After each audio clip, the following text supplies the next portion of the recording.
তাগুতকে বিশ্বাস করে তাদের ঈমান আল্লাহর উপর থাকতে পারে না। পরিষ্কার কথা, আল্লাযীনা আমানু ইউকাতিলুনা ফি সাবিলিল্লাহ ওয়াল্লাযীনা কাফারু ইউকাতিলুনা ফি সাবিলিত তাগুত। যারা ঈমানদার তারা লড়াই করে আল্লাহর পথে, আর যারা কাফের তারা লড়াই করে, যারা বেঈমান তারা লড়াই করে তাগুতের পথে। যাদের পথ আল্লাহর দিকে আর যাদের পথ তাগুতের দিকে, আল্লাহর পথ আর তাগুতের পথ কশিনকালেও একদিকে চলতে পারে না হয়েছে। তাগুত বিষয়টাই এমন যেটা আমার আল্লাহ পাক রব্বুল আলামিনের সাথে কম্পিটিটিভ, যেটা আল্লাহর সঙ্গে প্রতিদ্বন্দ্বিতামূলক, অর্থাৎ উপর ঈমানদার বলে নিজেদেরকে পরিচয় দেয়, মুমিন বলে নিজেদেরকে পরিচয় দেয়, মুসলমান বলে নিজেদেরকে দাবি করে, অথচ তারা তাগুতকে বিশ্বাস করে। আল্লাহ বলতে চান যে আল্লাহর উপর বিশ্বাস, ঈমান এবং ইসলাম আর তাগুতের উপর বিশ্বাস কশিনকালেও এক হতে পারে না। তো এই শব্দটি কাদিমান ওয়া হাদিসান যারাই কোরআনে পাকের তাফসীর নিয়ে আলোচনা করেছেন তারা সকলে এই শব্দের ব্যাখ্যা করেছেন, তারিফ করেছেন। সাহাবীদের যুগ থেকে নিয়ে অদ্যাবধি যারাই কোরআনের তাফসীর লিখেছেন, তাফসীর করেছেন, করছি, সেটা হলো এই যে আল্লাহ পাক রব্বুল আলামিন একদিকে আল্লাহ, তিনি খালেক, সৃষ্টিকর্তা, এই মহাবিশ্বের জন্য দাবি করা হয়, আর সেই গায়রুল্লাহ যদি তাতে সম্মত থাকে সেই গায়রুল্লাহকে বলা হয় পূজা করা হয়, তখন দুর্গাকে বলা হয় তাগুত। আল্লাহকে বাদ দিয়ে যখন কালী অথবা সরস্বতীর মতো কোনো দেবদেবতার পূজা করা হয় তখন সেই দেবদেবতাগুলোকে বলা হয় তাগুত। এক কথায় আল্লাহকে, আল্লাহর জায়গায় ইবাদতের মধ্যে কোনো গায়রুল্লাহকে যখন শরীক করা হয় সেই গায়রুল্লাহকে বলা হয় তাগুত। এটুক তো বোঝা গেল, তাই না? এটা ইবাদতের কথা বললাম, এটাকেই বলা হয় হতে পারে। ইবাদত একমাত্র মালিককে, ইবাদতের উপযুক্ত একমাত্র কে?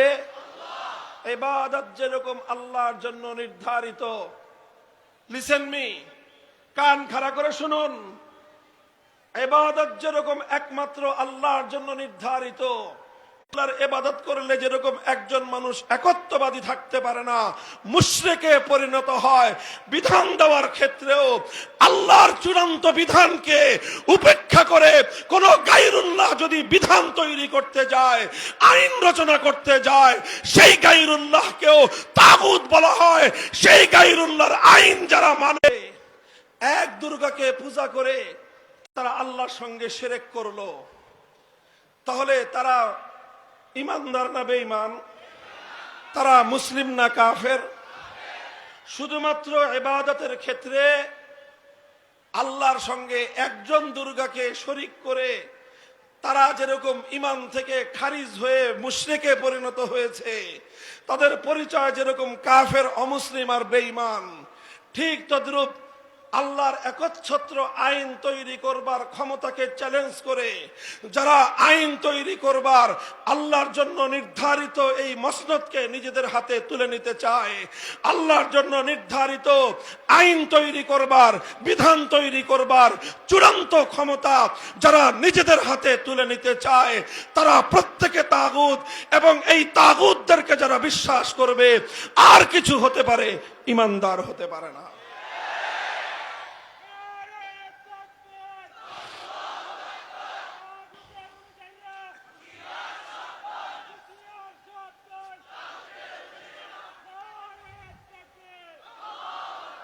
মুহতারাম হাজিরিন, বড় দুঃখ এবং পরিতাপের সঙ্গে বলতে হয়,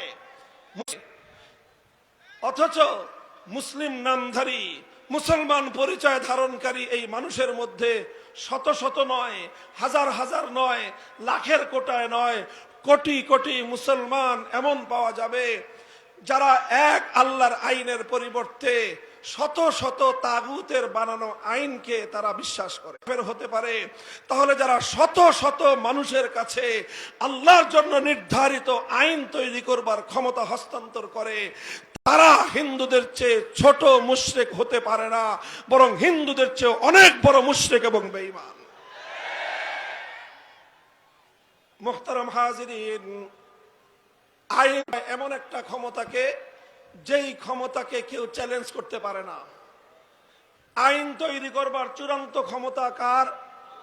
অর্থাৎ আল্লাহ যদি কোনো আইন তৈরি করেন, সেই আইনকে কেউ বাতিল করতে পারবে না। আল্লাহ যদি কোনো আইন তৈরি করেন, আল্লাহর আইনের উপর কেউ প্রশ্ন, উপর পরিভাষায় বললাম, এটাকে যদি আমরা রাষ্ট্রবিজ্ঞানের পরিভাষায় বলি, তাহলে এই ক্ষমতাটাকে বলা হয় সার্বভৌম ক্ষমতা, পাওয়ার অফ সভরেইনটি, অর্থাৎ সার্বভৌম চূড়ান্ত ক্ষমতা। বিধান তৈরি করবার ক্ষেত্রে, আইন তৈরি করবার ক্ষেত্রে এই সার্বভৌম ক্ষমতা, একত্ববাদকে বিশ্বাস না করে হাজি গাজি পাজি অনেক কিছু হতে পারে, ইমানদার হতে পারে না। এই কথাগুলো আমার বানানো কোনো কথা নয়। এই কথাগুলো কোরআনের পাতায় পাতায়, আল্লাহর নবীর হাদিসের পাতায় পাতায়, তাফসীর এবং হাদিসের ব্যাখ্যা গ্রন্থের পাতায় পাতায় আছে। তবে আমরা এই কথাগুলো বলি না। এই কথাগুলো আমরা, দেয়াল ভাঙতে হবে, তাগুতের পরিচয় জাতির সামনে তুলে ধরতে হবে। তাগুতকে উৎখাত করার জন্য একত্ববাদী মুওয়াহিদিনদেরকে, একত্ববাদে বিশ্বাসী ইমানদারদেরকে জোরালো পদক্ষেপ নিতে হবে। আল্লাহর নবীর হাদিস থেকে ছোট্ট একটা উদ্ধৃতি দেই। এই যে এটা যে শিরক, এটা যে আল্লাহ পাক রব্বুল আলামিনের সঙ্গে গায়রুল্লাহকে শিরক করা হয়।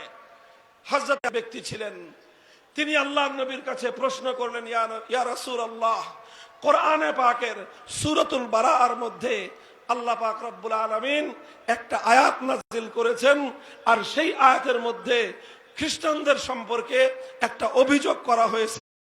কোরআনের এই আয়াতের মধ্যে উত্থাপিত খ্রিস্টানদের বিষয়ে অভিযোগটা আমার কাছে অমূলক, নিজে রব হিসেবে গ্রহণ করে নিয়েছে। কি হিসাবে? রব হিসেবে গ্রহণ করে নিয়েছে। কাদেরকে? দুই শ্রেণীর মানুষকে। এক শ্রেণীর মানুষ হলো আহবারহুম, তাদের মধ্যে যারা আলেম, তাদের মধ্যে যারা জ্ঞানী সম্প্রদায়, তাদেরকে। আর দ্বিতীয় শ্রেণী হলো রুহবানাহুম, খ্রিস্টানদের মধ্যে যারা পাদ্রী শ্রেণী, তাদেরকে। অর্থাৎ তারা তাদের জ্ঞানী সম্প্রদায়কে এবং তাদের পাদ্রী সম্প্রদায়কে, এই দুই সম্প্রদায়কে খ্রিস্টানরা আল্লাহর পরিবর্তে বা আল্লাহর জায়গায় আল্লাহর সমকক্ষ রব হিসেবে গ্রহণ করে নিয়েছে। আদি ইবনে হাতেম বললেন, ইয়া রাসূলুল্লাহ, আমি খ্রিস্টান ছিলাম, খ্রিস্টানদের সব কিছু রীতিনীতি আমার জানা আছে, খ্রিস্টানদের সমস্ত ধর্মীয় বিশ্বাস আমার জানা আছে। আমরা তো কোনোদিন কোনো জ্ঞানী ব্যক্তিকে অথবা কোনো পাদ্রীকে আমরা ইবাদত করি নাই, আল্লাহর জায়গায় তাদেরকে তাহলে আমরা রব হিসাবে গ্রহণ করলাম কিভাবে? অথচ কোরআনে পাকের মধ্যে এই অভিযোগটা করা হয়েছে। আমার কাছে এই অভিযোগটা বুঝে আসলো না। রাসূল আকরাম সাল্লাল্লাহু আলাইহি ওয়াসাল্লাম তখন পাল্টা প্রশ্ন ছুড়লেন আদি ইবনে হাতেমের কাছে, আদি, তুমি আমাকে একটা প্রশ্নের জবাব দাও আগে, তারপরে আমি তোমার প্রশ্নের জবাব দিচ্ছি। তুমি বলো দেখি, তোমাদের খ্রিস্টান ধর্মের মধ্যে এমন কোন বিষয় ছিল কিনা, আলাস্তুম হাররামতুম মা হাররামুহু ওয়া আহলালতুম মা আহাল্লুহু, এমন বিষয় ছিল কিনা যে আল্লাহ কোন একটা জিনিসকে বৈধ বলে দিয়েছেন, অথচ তোমাদের জ্ঞানী আর তোমাদের পাদ্রী সম্প্রদায় মিলে সেই জিনিসটাকে আল্লাহর বিধানের বিরুদ্ধে গিয়ে অবৈধ ঘোষণা করে দিত, অথবা উল্টাটা কোন একটা জিনিসকে আল্লাহ অবৈধ এবং বেআইনি করে দিয়েছে, অথচ তোমাদের জ্ঞানী এবং পাদ্রী সম্প্রদায় মিলে সেই অবৈধ বেআইনি জিনিসটাকে তারা সমাজের প্রয়োজনে, নিজেদের ইচ্ছায়, নিজেদের স্বার্থে তারা সেটাকে বৈধ এবং আইনসম্মত বলে ঘোষণা করে দিত। আর তারা যখন সম্মিলিতভাবে জ্ঞানী আর পাদ্রী সম্প্রদায় মিলে কোনো একটা জিনিসকে বৈধ বলে দিত, তোমরা সাধারণ খ্রিস্টানরা সেটাকে বৈধ বলে গ্রহণ করে নিতে। তারা কোনো একটা জিনিসকে অবৈধ বলে দিলে তোমরা সেটাকে অবৈধ এবং বেআইনি বলে গ্রহণ করে নিতে। এই রকম প্রবণতা তোমাদের মধ্যে ছিল কিনা? আদি ইবনে হাতেম বলেন যে হ্যাঁ, ইয়া রাসূলুল্লাহ, এই রকম প্রবণতা, এই রীতি, এই ধরনের সিস্টেম খ্রিস্টান ধর্মের মধ্যে ছিল। রাসূল আকরাম সাল্লাল্লাহু আলাইহি ওয়াসাল্লাম এবার বললেন, ফাতিলকা ইবাদাতুহুম, হে আদি, শুধুমাত্র পূজা করলেই ইবাদত হয় না, শুধুমাত্র পূজা করলেই শিরক হয় না, শুধুমাত্র পূজা করলেই আল্লাহর সমকক্ষ সাব্যস্ত করা হয় না। কাউকে পূজা করলে যেরকম শিরক হয়, কাউকে পূজা করলে যেরকম আল্লাহর একত্ববাদের উপর আঘাত করা হয়, ঠিক তদ্রূপ আল্লাহর আইনের বিরুদ্ধে গিয়ে যেই গায়রুল্লাহ কোন বৈধতা এবং অবৈধতা অর্থাৎ বিধান দান করবে, সেই বিধানকে যারা মেনে নিবে তারাও আল্লাহর সঙ্গে তাদেরকে শরীক করলো, তারাও তাদের ইবাদত করলো। পূজা করলে যেরকম একজন মানুষ মুশরিকে পরিণত হয়, গায়রুল্লাহর আইনকে মনে প্রাণে মেনে নিলেও একজন মানুষ মুশরিকে পরিণত হয়।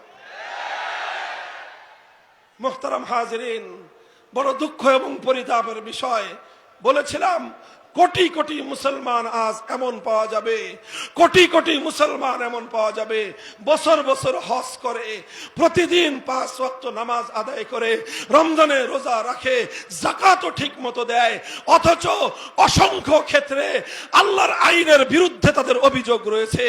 আল্লাহর বিধানের পরিবর্তে তারা গায়রুল্লাহর বিধানকে হাসি মুখে বরণ করে নেয়। শুধু বরণ করে নেয় না, অনেকে এমন আছে আল্লাহর আইনকে উৎখাত করে গায়রুল্লাহর আইন দুনিয়াতে বাস্তবায়ন করার জন্য তারা লড়াই করে, অথচ নিজেদেরকে আবার ইমানদার বলেও পরিচয় দেয়।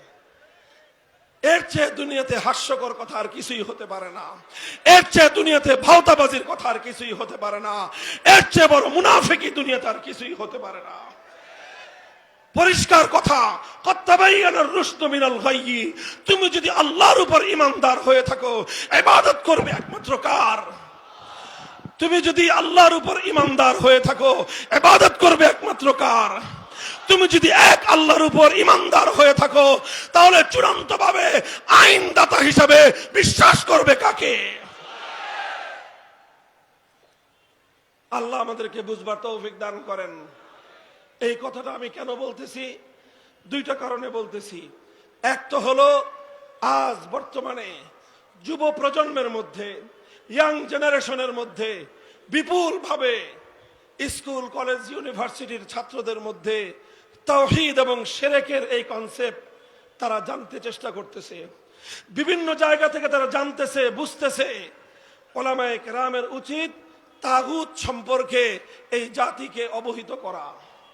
তাগুতের ধারণা যদি উলামায়ে কেরাম এই যুব সম্প্রদায়কে সঠিকভাবে না দেয়, তাহলে এই যুব সম্প্রদায় তারা কিন্তু বসে থাকবে না, তারা কিন্তু আজ প্রস্তুত হচ্ছে সমাজ থেকে সকল প্রকার তাগুতকে উৎখাত করার জন্য।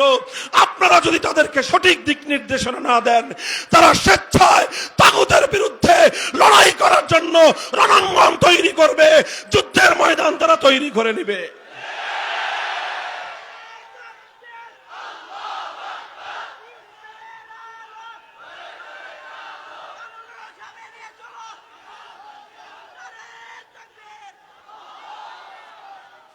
আল্লাহ পাক রব্বুল আলামিন উম্মতের উপর রহম করুন।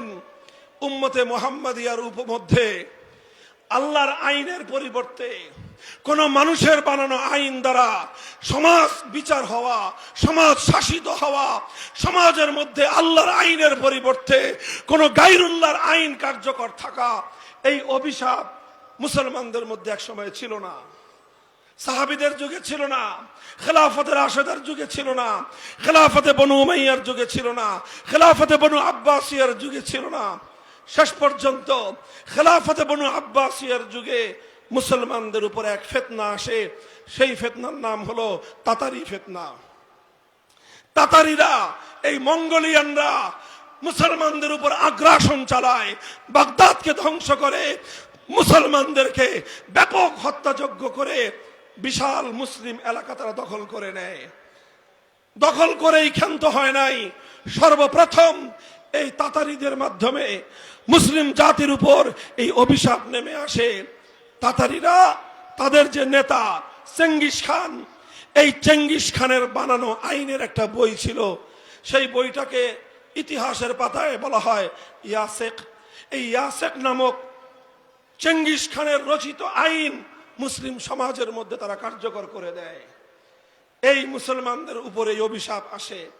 অভিশাপ আসার পর এই ভয়ঙ্কর বিপদ মুসলমানদের উপর চেপে বসবার পর, এই বিপদটা ছিল বাগদাদের বিপর্যয়ের চেয়ে বড় বিপদ। মুসলমানদের লক্ষ লক্ষ মুসলমানকে হত্যা করার চেয়েও মুসলমানদের জন্য বড় বিপদ ছিল আল্লাহর আইনকে উৎখাত করে চেঙ্গিস খানের আইনকে সেই জায়গায় কার্যকর করা। ওলামায়ে উম্মত বসে থাকেন নাই। কঠিন অবস্থায় তারা চেঙ্গিসি এই আইনকে, চেঙ্গিসি এই বিধানকে মোকাবেলা করার জন্য জিহাদের ময়দানে নেমেছেন, রক্ত দিয়েছেন, শাহাদাত বরণ করেছেন, জুলুম নির্যাতন সহ্য করেছেন। মানব রচিত চেঙ্গিসি আইনকে তারা মেনে নেন নাই।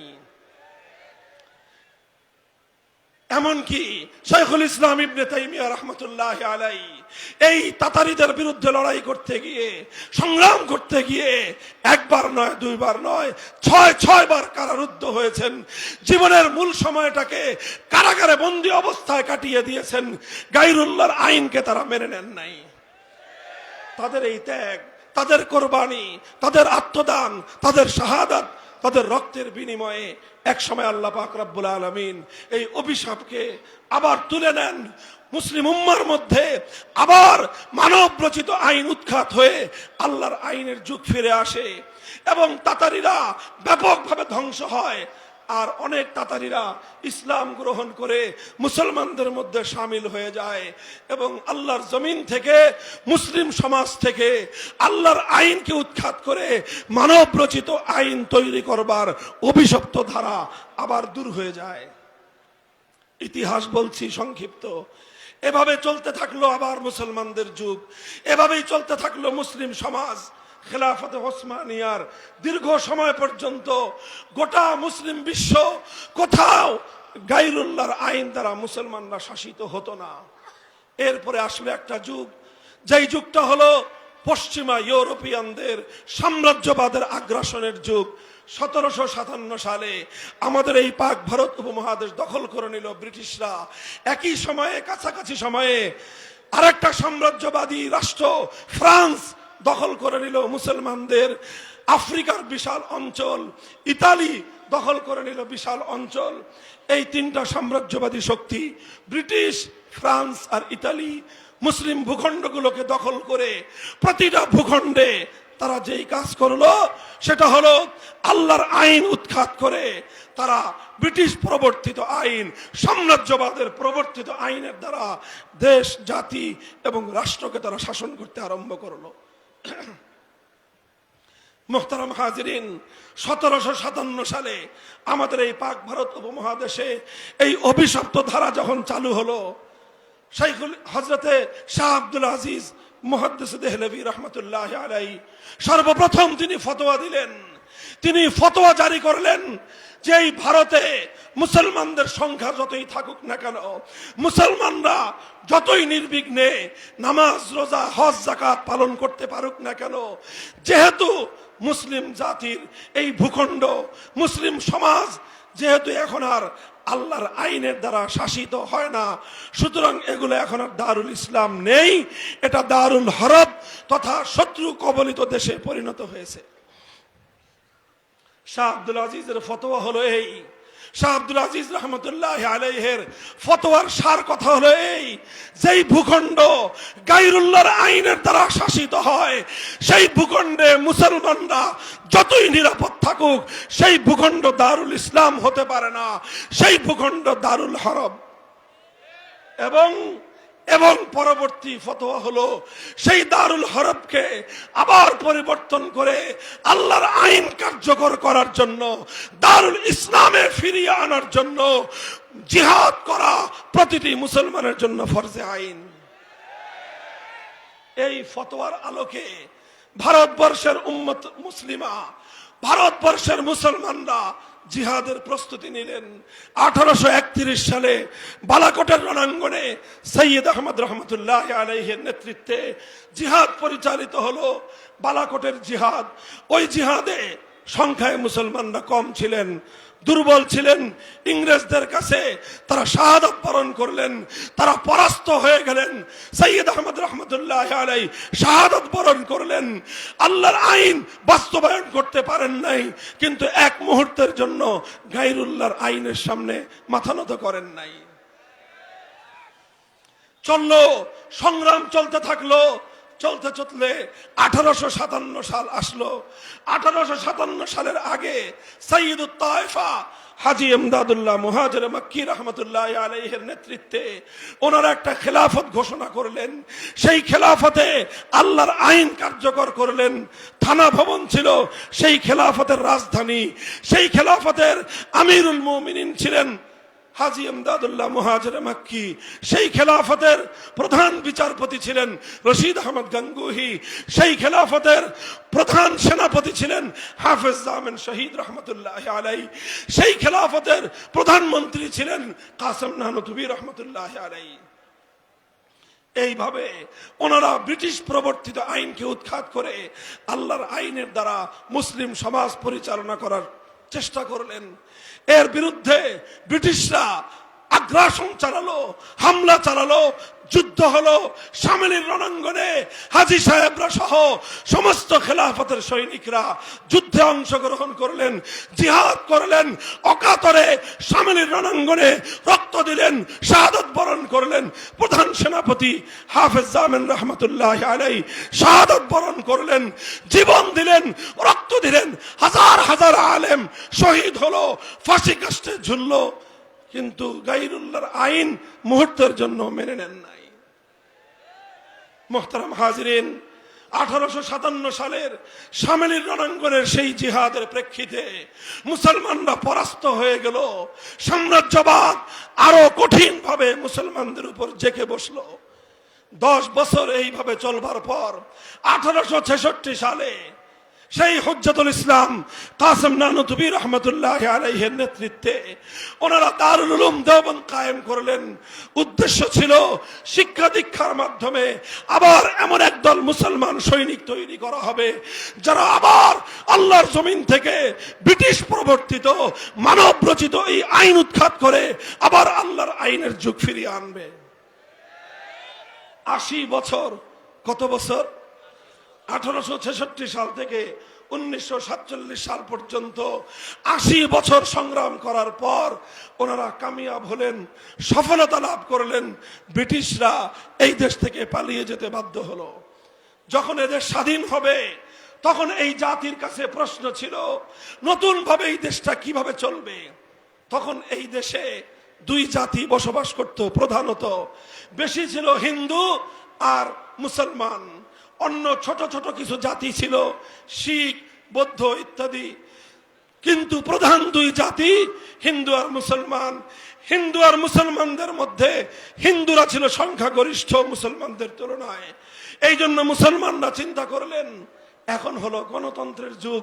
হিন্দু আর মুসলমান যদি একসঙ্গে আমরা রাষ্ট্র গঠন করি, হিন্দুদের সংখ্যাধিক্যের কারণে এই রাষ্ট্রে আমরা আল্লাহর আইন কার্যকর করতে পারবো না। তখন মুসলমানরা চিন্তা করলেন যে এত যুদ্ধ করলাম, এত সংগ্রাম করলাম, এত লড়াই করলাম, এত রক্ত দিলাম, যদি আল্লাহর কোরআনের বিধান কায়েম করতে না পারি তাহলে এই যুদ্ধ করে লাভ হলো কি? এই জন্য তখন তারা সিদ্ধান্ত নিলেন যে আমরা মুসলমানদের জন্য আলাদা একটা ভূখণ্ড তৈরি করব। শুরু হলো পাকিস্তান আন্দোলন। ওলামায়ে কেরাম পাকিস্তান গঠন করার জন্য ঐক্যবদ্ধ হলেন। সেখানে পাকিস্তান উদ্দেশ্য ছিল না, উদ্দেশ্য ছিল সংবিধান হবে আল্লাহর কোরআনের সংবিধান, বিধান হবে আল্লাহর কোরআন অনুযায়ী, আইন চলবে একমাত্র কার? আর সেই বিধান তৈরি করার জন্য, কোরআনী শাসনের সেই রাষ্ট্র গঠন করার জন্য ভারত উপমহাদেশের অনেক মুসলমানরা অনেক ত্যাগ স্বীকার করেছে, অনেক সংগ্রাম করেছে। তবে সবচেয়ে বেশি ত্যাগ যাদের, সবচেয়ে বেশি সংগ্রাম যারা করেছে সেটা হলো এই বাংলার মুসলিম সমাজ। এই বাংলাদেশের আমার আর তোমার পূর্বপুরুষরা তারা কোরআনী শাসন কায়েম করার জন্য সবচেয়ে বেশি ত্যাগ দিয়েছে, সবচেয়ে বেশি কোরবানি করেছে, সবচেয়ে বেশি শাহাদাতের রক্ত দিয়েছে। পশ্চিম পাকিস্তানেরা, পশ্চিম পাকিস্তানি খান পাঠানরা তারা ইসলামী হুকুমত কায়েম করার জন্য অত ত্যাগ দেয় নাই, অত কোরবানি দেয় নাই, অত চেষ্টা করে নাই এই বাংলার মুসলমানরা যতটা করেছে। এভাবে 1947 সালে একটা রাষ্ট্র হলো, যেই রাষ্ট্রের নাম হলো পাকিস্তান। উদ্দেশ্য ছিল সেই রাষ্ট্রের সংবিধান হবে আল কোরআন। কিন্তু দুর্ভাগ্য আমাদের, সেই রাষ্ট্র গঠন করার পরে সেই রাষ্ট্রের যারা শাসক ছিলেন তারা কোরআনী সংবিধান কায়েম করলেন না, তারা ইসলামী শাসনতন্ত্র দিলেন না, তারা নিজামে ইসলাম কায়েম করলেন না। কায়েম না করে তারাও আবার সেই নতুন করে সেই পুরাতন ব্রিটিশ প্রবর্তিত আইনের দ্বারা রাষ্ট্র শাসন করতে আরম্ভ করলেন। ওলামায়ে কেরাম তাদেরকে বারবার বুঝালেন, বারবার বললেন, জাতির সঙ্গে যে ওয়াদা করেছেন যে কোরআনী শাসন কায়েম করবেন, সেই ওয়াদা বাস্তবায়ন করেন। শাসকরা তখন বলতো যে হুজুর, রাষ্ট্রটা এখনো শিশু রাষ্ট্র, কিছুদিন সময় দেন, এই রাষ্ট্রটা একটু বড় হলে আমরা এখানে কোরআনী শাসন কায়েম করব। হুজুররা কিছুদিন সহ্য করলেন। বছর যায়, দিন গড়ায়, 10 বছর, 15 বছর, 20 বছর।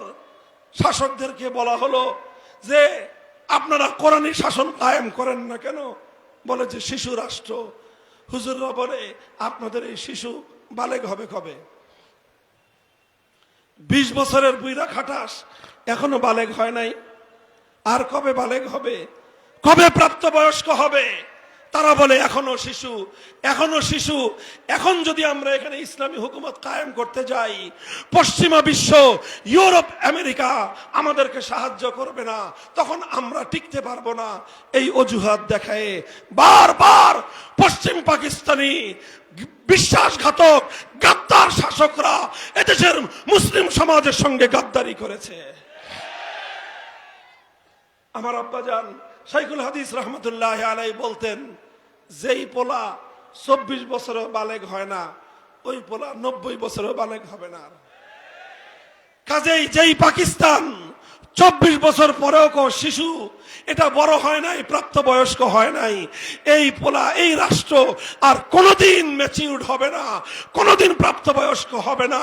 সুতরাং এই অকার্যকর পাকিস্তান নামক ভণ্ডামির রাষ্ট্র আমরা চাই না। বাংলার মুসলমান ক্ষিপ্ত হয়ে উঠলেন এবং পাকিস্তানের বিরুদ্ধে তারা সংগ্রাম করতে আরম্ভ করলেন। এই সময়ে বাংলাদেশের মানুষের সেন্টিমেন্টকে কাজে লাগানোর জন্য একজন নেতা সামনে আসলেন। সেই নেতার নাম হলো শেখ মুজিবুর রহমান সাহেব। তার জীবনের রাজনৈতিক অনেক লম্বা ইতিহাস আছে।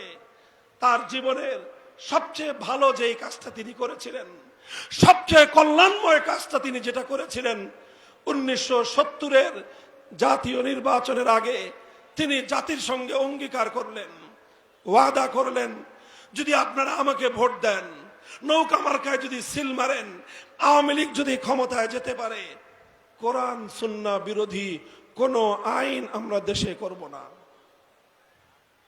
ভাই, পয়েন্টটা নোট করেন, লক্ষ্য করেন। 1970-এর জাতীয় নির্বাচনের সময় আওয়ামী লীগের নির্বাচনী ইশতেহার ছিল, শেখ মুজিবুর রহমান সাহেবের অঙ্গীকার এবং ওয়াদা ছিল, তারা পাশ করলে কোরআন সুন্নাহ বিরোধী কোনো আইন করবেন না। এটা আমাদের বানানো কথা নয়, ইতিহাসের পাতায় স্বর্ণাক্ষরে লিখিত আছে, অস্বীকার করার জো নাই। এই সকল ঘোষণার প্রেক্ষিতে বাংলাদেশের মানুষ নিরঙ্কুশ ভাবে নৌকা মার্কায় সিল মারলো। 1970-এর নির্বাচনে তারা এককভাবে সংখ্যাগরিষ্ঠতা পেলেন, ক্ষমতায় যাওয়ার বন্দোবস্ত হয়ে গেল। পশ্চিম পাকিস্তানিরা ক্ষমতা হস্তান্তর করলো না। বাংলাদেশের শাসক গোষ্ঠী শেখ মুজিবুর রহমানের নেতৃত্বে আওয়ামী লীগের কাছে তারা ক্ষমতা দিল না। না দিয়ে কি করলো? 71 সালের 25শে মার্চ ভয়াল কালো রাত্রিতে বাংলাদেশের মানুষের উপর বর্বর হত্যাযজ্ঞ চালালো। 26শে মার্চ পরের দিন বাংলাদেশের মানুষ স্বাধীনতার যুদ্ধে ঝাঁপিয়ে পড়লো। 9 মাস রক্তক্ষয়ী মুক্তিযুদ্ধ হলো। 71-এর 16ই ডিসেম্বর পশ্চিম পাকিস্তানি খান পাঠানদেরকে পরাস্ত করে বাংলাদেশ স্বাধীনতা লাভ করলো। আর এই 9 মাস শেখ মুজিবুর রহমান সাহেব পাকিস্তানের জেলে বন্দিত্ব বরণ করলেন, আপ্যায়িত হলেন। 9 মাসের বন্দিত্ব এবং আপ্যায়নের শেষে তিনি মুক্ত হলেন। মুক্ত হয়ে তিনি পাকিস্তান থেকে সোজা বাংলাদেশে আসেন নাই, গেলেন লন্ডনে। তারপরে দেখা হলো শ্রীমতী ইন্দিরা গান্ধীর সাথে। ভারতের প্রধানমন্ত্রী শ্রীমতী ইন্দিরা গান্ধী শেখ মুজিবুর রহমান সাহেবের কাছে প্রেসক্রিপশন ধরায় দিলেন। কি প্রেসক্রিপশন? তোমার দেশে যেই সংবিধান হবে সেই সংবিধানটা হবে ভারতের সংবিধানের অনুকরণে একটা সংবিধান। ভারত রাষ্ট্র থেকে আমরা 1947 সালে আলাদা হয়েছিলাম, আবার ভারতে পেপেটে যাওয়ার জন্য নয়। এই বাংলার মুসলমানরা বাড়ির কাছের কলকাতা, বাড়ির কাছের দিল্লি, চতুর্দিকের ভারতকে লাথি মেরে 2000 মাইলের দূরের পাকিস্তানিদের সঙ্গে গাঁটছড়া বেঁধেছিল। দুনিয়ার উন্নতির জন্য নয়, রাজনৈতিক উন্নতির জন্য নয়, অর্থনৈতিক উন্নতির জন্য নয়, বিশাল সাম্রাজ্যের জন্য নয়, শুধু একটা আকাঙ্ক্ষা নিয়ে। সেই আকাঙ্ক্ষা হবে সংবিধান হবে আল কোরআনের সংবিধান, রাষ্ট্র হবে ইসলামী হুকুমত।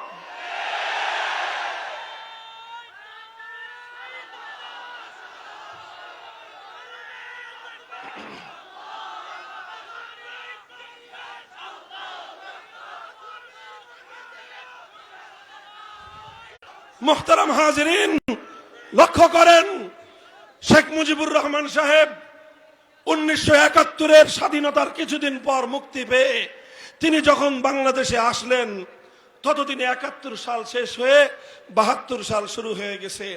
72 সালে তিনি একটা সংবিধান প্রণয়ন করলেন। কিছু মানুষের দ্বারা একটা সংবিধান এই জাতির কাঁধের উপর চাপিয়ে দিলেন, যেই সংবিধানের মধ্যে 4টা মূলনীতি ছিল। সবগুলো মূলনীতি ইসলাম পরিপন্থী মূলনীতি। সেই 4 মূলনীতি ছিল গণতন্ত্র, সমাজতন্ত্র, ধর্মনিরপেক্ষতাবাদ, জাতীয়তাবাদ। এভাবে ধর্মনিরপেক্ষতা নামক একটা কুফরি মতবাদ তিনি জাতির উপর চাপিয়ে দিলেন।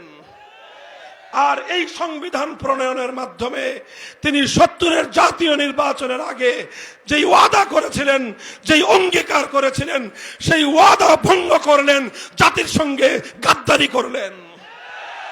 72-এর সংবিধান ছিল জাতির সঙ্গে গাদ্দারির সংবিধান। 72-এর সংবিধান ছিল 71-এর মুক্তিযুদ্ধের পরিপন্থী চেতনার সংবিধান। 72-এর সংবিধান ছিল মুসলমানদের 1000 বছরের ইচ্ছা এবং অভিপ্রায়কে পদদলিত করে ভারতের দালাল রাষ্ট্র প্রতিষ্ঠার সংবিধান।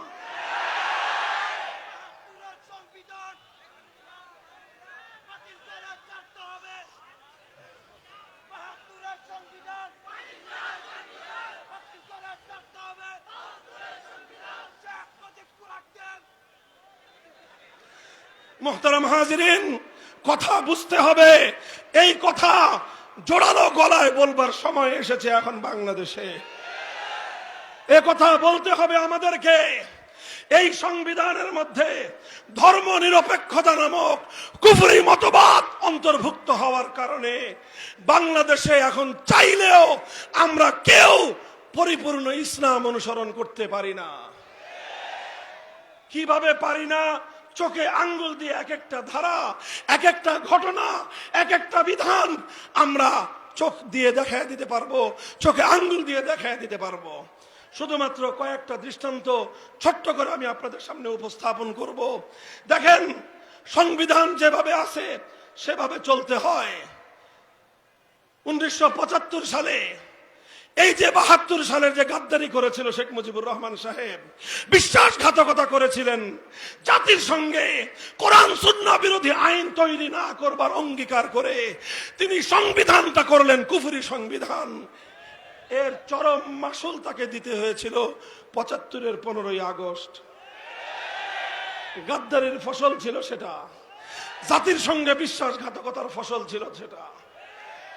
এরপরে যারা ক্ষমতায় আসলেন কিছু পরিবর্তন করলেন, ধর্মনিরপেক্ষতা বাদ দিয়ে সংবিধানের মধ্যে আল্লাহর উপর অবিচল আস্থা এবং বিশ্বাস সংযুক্ত করা হয়েছিল। সংবিধানের শুরুতে বিসমিল্লাহির রহমানির রহিম সংযুক্ত করা হয়েছিল। এটা একটা গোজামিল ছিল। কুফরি কিছু বিধান বাকি রেখেছেন, ইসলামের বিধানকে অন্তর্ভুক্ত করেছেন, কিন্তু ইসলামের বিধানটাকে কখনোই পরিপূর্ণভাবে বাংলাদেশে আর কার্যকর করা হয় নাই। এরপরে আবার এই ধর্মনিরপেক্ষতাবাদী ফ্যাসিবাদী সরকার ক্ষমতায় আসার পর আল্লাহর উপর আস্থার অবিচল আস্থা এবং বিশ্বাস আবার সংবিধান থেকে তুলে দিয়ে আবার সেই কুফরি ধর্মনিরপেক্ষতাকে ফিরিয়ে এনেছে। এই চলতে চলতে চলতে চলতে এখনো পর্যন্ত আমার দেশ সেই কুফরি সংবিধান অনুযায়ী চলছে। এ কারণে চাইলেও বাংলাদেশের মানুষরা পরিপূর্ণ ইসলাম অনুসরণ করতে পারে না। বলবেন কি রকম? ছোট্ট একটা দৃষ্টান্ত দেই। বাংলাদেশের কোন আলেম, কোন মৌলানা সাহেব, কোন আল্লামা, কোন মুফতি যদি বাংলাদেশের মন্ত্রিত্ব গ্রহণ করতে চান, মন্ত্রী হতে চান, রাষ্ট্রীয় সংবিধানের বাধ্যবাধকতার কারণে তাকে মৃত মানুষের স্মৃতির উদ্দেশ্যে পুষ্পস্তবক অর্পণ করতে হয়, ফুলের তোড়া দিতে হয়, যেটা 4 মাযহাবের ঐক্যবদ্ধ ফতোয়া অনুযায়ী হারাম। এই হারাম কাজ বাধ্যতামূলকভাবে করতে হয়। আরো অনেক কিছু করতে হয়। যেমন ছোট্ট একটা দৃষ্টান্ত দেই। বাংলাদেশে একটা ইসলামী সংগঠন ছিল, ইসলামী শাসনতন্ত্র আন্দোলন। নাম মনে আছে আপনাদের? এটা বাংলাদেশের শীর্ষ উলামায়ে কেরাম শাইখুল হাদিস আল্লামা আজিজুল হক রহমতুল্লাহ আলাইহি, পীর সাহেব চরমনাই মরহুম সৈয়দ ফজলুল করিম রহমতুল্লাহ আলাইহি, বাইতুল শরফের পীর সাহেব আব্দুল জব্বার রহমতুল্লাহ আলাইহি, মরহুম আব্দুল গফফার রহমতুল্লাহ আলাইহি, মরহুম হযরত মাওলানা দেলোয়ার হোসেন সাইদি রহমতুল্লাহ আলাইহিরা মিলে এই ইসলামী শাসনতন্ত্র আন্দোলন গঠন করেছিলেন। কেন? যে আমরা কুফরি সংবিধান, কুফরি শাসনতন্ত্র পরিবর্তন করে ইসলামী শাসনতন্ত্রের দ্বারা দেশ চালাবো। কিন্তু যখন 111 সরকার আসলো, এসে তারা একটা বিধান বাধ্যতামূলক করলো যে বাংলাদেশে রাজনীতি করতে চাইলে নির্বাচন কমিশনের অনুমোদন লাগবে, নিবন্ধন নিতে হবে। ইসলামী শাসনতন্ত্র আন্দোলন নিবন্ধন পাওয়ার জন্য আবেদন করলেন। তখন নির্বাচন কমিশন বলে দিল ইসলামী শাসনতন্ত্রের সংবিধানের সঙ্গে সাংঘর্ষিক, কারণ বাংলাদেশের সংবিধান হলো কুফরি সংবিধান। আপনি এই সংবিধানের আওতায় ইসলামী শাসনতন্ত্র চাইতে পারবেন না। তখন তারা বাধ্য হলেন। তাদের হৃদয়ে রক্তক্ষরণ হয়েছে, চোখের অশ্রু ঝরেছে, একান্ত বাধ্য হয়ে শাসনতন্ত্র শব্দ বাদ দিয়ে তাদেরকে ইসলামী আন্দোলন নামে নিবন্ধন নিতে হয়েছে। এই দুঃখ শুধু ইসলামী আন্দোলনের নেতা কর্মীদের একার নয়, এই দুঃখ বাংলাদেশের 18 কোটি ইমানদারদের হৃদয়ে রক্তক্ষরণ হওয়া উচিত। কিন্তু আমরা জানি না আমাদের দুঃখ থাকবে কোথায়। এর চেয়ে বড় মর্মান্তিক আরেকটা বিষয় শুনেন, লক্ষ্য করেন। বাংলাদেশ জামাতে ইসলামী একটা সংগঠন আছে। এই হক বাতিলের আলোচনা অন্য বিষয়। বাংলাদেশ জামাতে ইসলামীর নিবন্ধন বাংলাদেশের সর্বোচ্চ আদালত হাইকোর্ট বাতিল করে দিয়েছিল। জানেন কেন বাতিল করেছিল? কেন? 71-এর ভূমিকার কারণে না। কেন? তারা সাহাবায়ে কেরামকে মেয়ারে হক মানে না এই জন্য না। কেন? তারা আম্বিয়া কেরামের ইসমতে বিশ্বাস করে না এই জন্য না। এই সকল কারণে না। তাদের নিবন্ধন বাতিল করা হয়েছিল শুধুমাত্র এই কারণে, কারণ তাদের গঠনতন্ত্র এবং দলীয় সংবিধানে এক আল্লাহর সার্বভৌমত্বের কথা বলা হয়েছে। অর্থাৎ তাদের সংবিধানের মধ্যে শুধু তাওহীদের কথা ছিল। এজন্য নির্বাচন কমিশন নয়, স্বয়ং সর্বোচ্চ আদালত হাইকোর্ট বলল বাংলাদেশ শিরকের রাষ্ট্র, এদেশে তাওহীদ চলবে না। মুসলমান, তোমরা নাকে তেল দিয়ে ঘুমাও, তোমরা নাকে তেল দিয়ে ঘুমাও। এই ভূখণ্ড যেখানে হাজী শরীয়তুল্লাহ ফরায়েজি আন্দোলনের জন্য রক্ত দিয়েছিলেন, মুসলমানদের মধ্যে ফরজ বিধান যেন রক্ষা পায় এই জন্য তারা জিহাদ করেছিলেন। আর ফরজ বিধান তো দূরের কথা, এখন বাংলাদেশে একত্ববাদ বিশ্বাস করা যাবে না যদি এই সংবিধান মানা হয়। কোন জায়গায় আছি আমরা? বলবেন হুজুর তাহলে আপনার বক্তব্য কি? আমার বক্তব্য শেষ। আমি এই জায়গাটায় সকলের দৃষ্টি আকর্ষণ করে ওলামায়ে কেরামের পক্ষ থেকে প্রতিনিধি হিসেবে একটা কথা বলতে চাই। আমার মুরব্বী সমতুল্য আল্লামা নুরুল হক সাহেব হুজুর সহ মুরব্বীরা এখানে আছেন। আমার কথা যদি ভুল হয় আপনারা সকলের সামনে শুধরে দিবেন। আমার কথার সাথে যদি আপনাদের দ্বিমত থাকে আপনারা বলে দিবেন। আর যদি কিছু না বলেন ধরে নিব যে এটাই বাংলাদেশের আলেম সমাজের বক্তব্য। পরিষ্কার? আমি বলতে চাই এখন বাংলাদেশের সবচেয়ে আলোচিত বিষয় হলো সংবিধান সংস্কার। সংবিধান সংস্কারের জন্য আমাদের আলেম ওলামাদের মধ্যে কাউকে কাউকে তারা পরামর্শের জন্য ডেকেছেন। হয়তো আমাদের সুযোগ আসবে কথা বলার। টেবিলে আমরা কিছু বলবো, কিছু গবেষণাপত্র দাখিল করব, অনেক লম্বা লম্বা বক্তব্য সহ সংবিধান সংস্কারের অনেক প্রস্তাব দিব। সেগুলো সব আপন জায়গায় ঠিক আছে, কিন্তু একটা কথা শুধু টেবিলে বদ্ধ ঘরে বলবো না, বাংলার আকাশ বাতাস প্রকম্পিত করে একটা কথা বলতে চাই। সেই কথাটা হলো এই বাংলার মাটিতে আমরা সংবিধানের মধ্যে এমন একটা ধারা সংযুক্ত দেখতে চাই, সেই ধারাটা হবে সার্বভৌমত্বের মালিককে।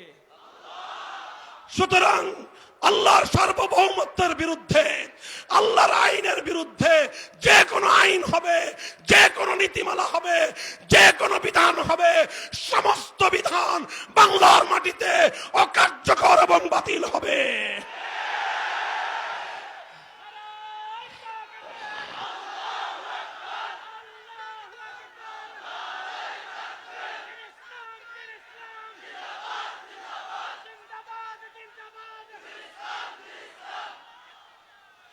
কাজেই এটা আমাদের আবদার নয়, এটা আমাদের আবদার নয়, এটা আমাদের হৃদয়ের রক্ত দিয়ে লেখা দাবি।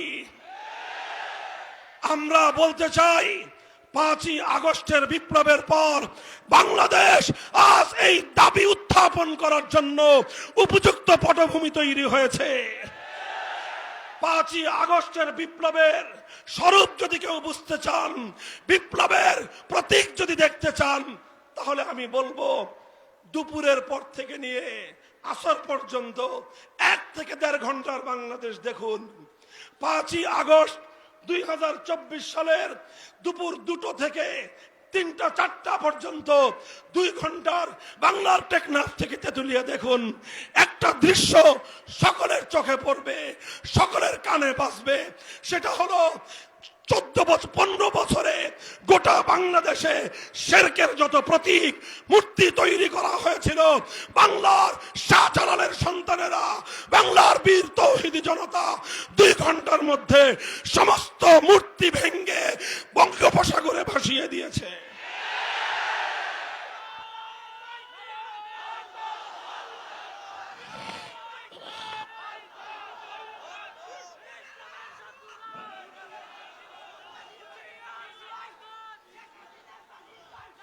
অর্থাৎ কি বললাম? 5ই আগস্টের বিপ্লবের অন্যতম বৈশিষ্ট্য হলো এ বিপ্লব করেছে তাওহীদকামী জনতা। এ বিপ্লব ছিল শিরকের বিরুদ্ধে এক বিপ্লব। কাজেই এটা পূর্ণাঙ্গ ইসলামী বিপ্লব বলতে চাচ্ছি না, তবে অবশ্যই এতটুকু বলবো, এ বিপ্লব ইসলামী বিপ্লব না হলেও এ বিপ্লব ইসলামী বিপ্লবের পূর্বাভাস। সূর্য উদয়ের কিছুক্ষণ পূর্বে যেরকম সুবহে সাদেকের উদয় ঘটে, সুবহে সাদেকের আলো দিয়ে বোঝা যায় সূর্যের উদয় অতি সন্নিকটে। 5ই আগস্টের বিপ্লব বাংলার প্রতিটি মানুষকে চোখে আঙ্গুল দিয়ে দেখিয়ে দিয়েছে এদেশের মানুষ ইসলামী বিপ্লবের জন্য প্রস্তুতি নিচ্ছে। শুধু কওমি মাদ্রাসার ছাত্ররা নয়, যারা কওমি মাদ্রাসাকে জঙ্গি উৎপাদনের প্রজনন কেন্দ্র বলতেন, দিন ভুলে যান। তাওহীদের সৈনিক শুধু কওমি মাদ্রাসায় নয়, প্রতিটি বিশ্ববিদ্যালয়ে তৈরি হচ্ছে, প্রতিটি কলেজে কলেজে তৈরি হচ্ছে। ওরা তাওহীদের জন্য জীবন দেওয়ার জন্য প্রস্তুত হচ্ছে। ইনশাআল্লাহ আমরা এজন্য শান্তিপ্রিয় ভাবে বলছি, দাবি উত্থাপন করছি যে আল্লাহর আইনের বিরুদ্ধে, কোরআন সুন্নাহর আইনের বিরুদ্ধে বাংলাদেশে কোনো আইন, কোনো নীতিমালা কার্যকর হবে না। এই ব্যবস্থা নতুন প্রবর্তিত সংবিধানে অন্তর্ভুক্ত থাকতে হবে। কেউ যদি বলেন যে হুজুর যদি না করে তাহলে কি করবেন? যদি এবার ইসলামের এই অপ্রতিরোধ্য, ইসলামের অনিবার্য এই দাবি যদি পূরণ না হয়, যদি কোরআন সুন্নাহ বিরোধী আইন বাতিল হওয়ার কোন ধারা যদি বাংলাদেশের ৯৭% মুসলমানদের এদেশের সংবিধানে যদি কার্যকর না হয়, আক্ষরিক অর্থেই যুদ্ধে যাব, যুদ্ধে যাব, যুদ্ধে যাব আমরা।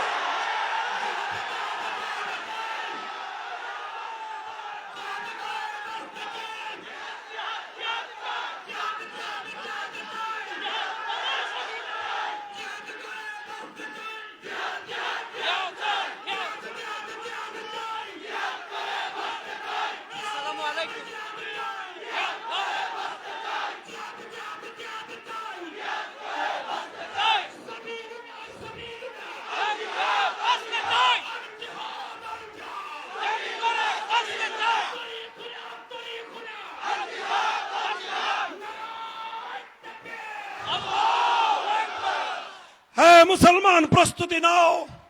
শহীদ আবু সাইদ যেভাবে ফ্যাসিবাদকে বিতাড়িত করবার জন্য জালেমের বুলেটের সামনে বুকটা টান করে দিয়েছিল, বাংলার মাটিতে আরো আবু সাইদ আছে না নাই? মনে রাখবে, জীবন দিয়েছে, মরে যায় নাই। আবু সাইদের প্রাণ প্রদীপ নিভে গিয়েছে, আবু সাইদ মরে নাই। আবু সাইদ জীবন দিয়ে অমর হয়ে থেকেছে।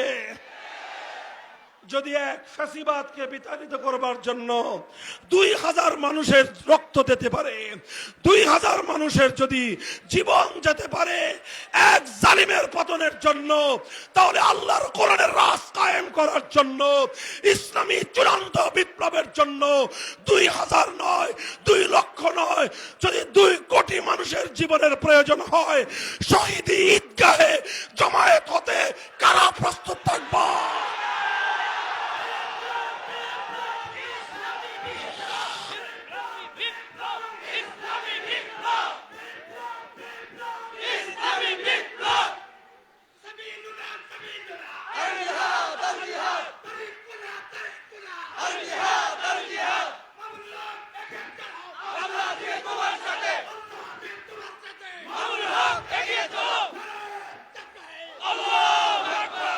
আমরা আমাদের কথা যথা সময়ে বলে রাখলাম, কাজেই কেউ যেন এই অজুহাত তুলতে না পারে যে হুজুর আপনারা এত গরম হয়ে গেলেন, আগে তো কিছুই বললেন না।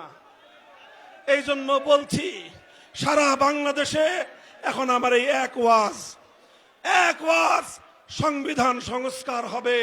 মুসলমানদের ১০০ বছরের প্রাণের দাবি পূরণ করতে হবে। যদি পূরণ করতে এই রাষ্ট্র ব্যর্থ হয়, এই রাষ্ট্রের ব্যাপারে আমরা সিদ্ধান্ত নেব যে এই রাষ্ট্র নাবালক রাষ্ট্র। এই রাষ্ট্রকে কেমনে মুসলমানি করার হাজম আমরা হয়ে যাব। মুসলমানি করায় ৯০% মুসলমানের এই দেশটাকে, এই রাষ্ট্রকে মুসলমানদের রাষ্ট্র হিসেবে গঠন করতে হবে। প্রস্তুতি নাও, প্রস্তুতি শুরু করো। কলেজ, ইউনিভার্সিটি, সকল স্তরের ছাত্র জনতা হাতে হাত রাখো। ইসলামী জনতা ঐক্যবদ্ধ হও। বাংলার মাটির অনিবার্য বিপ্লব হবে ইসলামী বিপ্লব। আগামীর বাংলাদেশ হবে ইসলামের বাংলাদেশ। শাসনতন্ত্র হবে ইসলামের শাসনতন্ত্র। সংবিধান হবে আল কোরআনের সংবিধান। রাজনীতি হবে খেলাফতের রাজনীতি ইনশাআল্লাহ। আল্লাহ পাক কবুল করেন, তৌফিক দান করেন। যা বললাম যেন মুখের কথাই শুধু না হয়, হৃদয়ের আওয়াজ যেন হয়, সেই দোয়া চাই। ওয়া আখিরু দাওয়ানা আলহামদুলিল্লাহি রাব্বিল আলামিন। ওয়াসসালামু আলাইকুম ওয়া রাহমাতুল্লাহ। সুবহানাল্লাহি ওয়া বিহামদিহি, সুবহানাকাল্লাহুম্মা ওয়া বিহামদিকা, আশহাদু আল্লা ইলাহা ইল্লা আনতা, আস্তাগফিরুকা ওয়া আতুবু ইলাইক। রব্বানা আতিনা ফিদ দুনিয়া